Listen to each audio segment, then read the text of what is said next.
Hello, ChatGPT. Hey there, Derek. How's it going? Hope you're having a great day so far.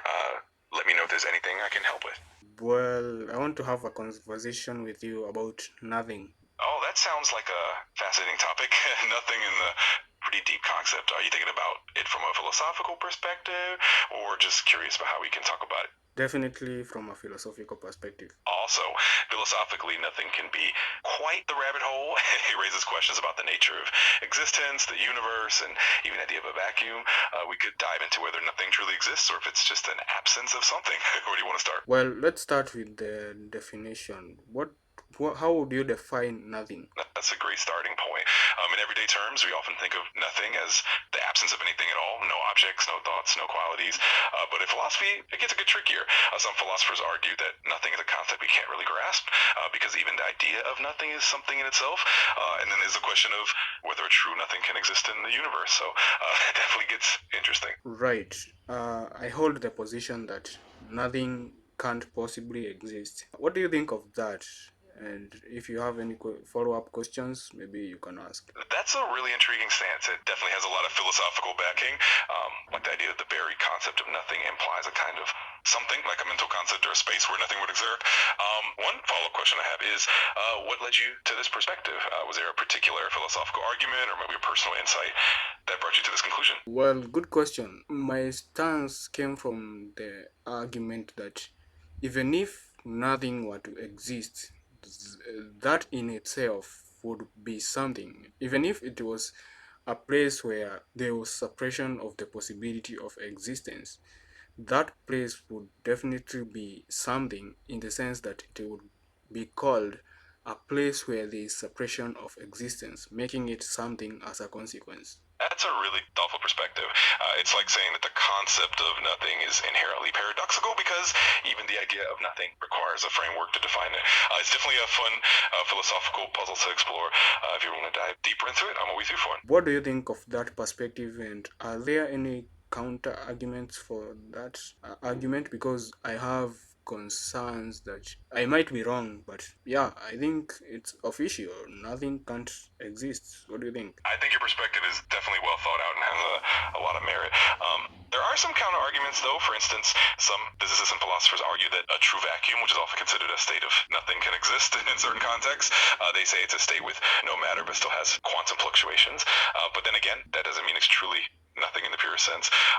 Another angle is the idea that nothing might be an abstract concept that we can't fully realize in reality, which aligns with your stance. So while there are counterpoints, your argument is definitely solid and thought provoking. So even if it was a vacuum, I don't understand. Okay, let's go let's go back to the Big Bang.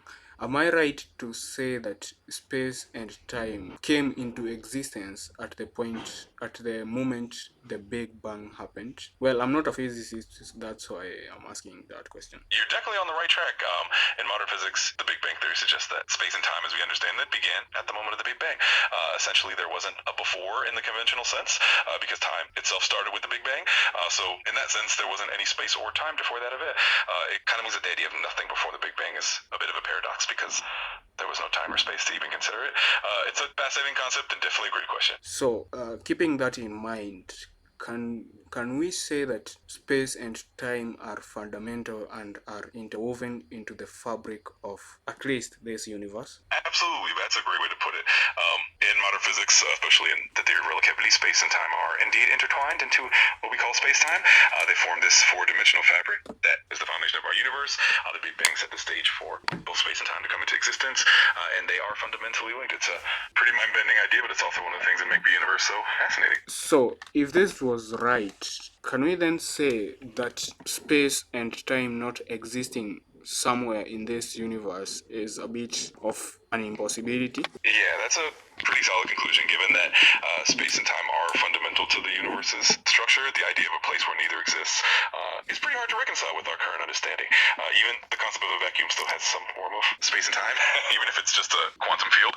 So in that sense, it does seem that space and time are inescapable in our universe. Is it okay then to conclude that that vacuum argument isn't valid because there's I don't know, maybe 90% chance that space and time exists in that vacuum? I think that's that's a fair way to look at it. The concept of a perfect vacuum in the strictest sense is more of a theoretical construct, and rely on what we consider a vacuum. It still has some level of space and time, and quantum fluctuations still occur, so it's definitely more accurate to say that space and time are always present, even in the most empty regions of the universe. So your conclusion makes a lot of sense. What is the biggest counter argument that you can make against that argument? One of the biggest counter arguments would be the idea from quantum physics that at the smallest scales, what we consider as empty space is actually a seething foam of virtual particles and fluctuations.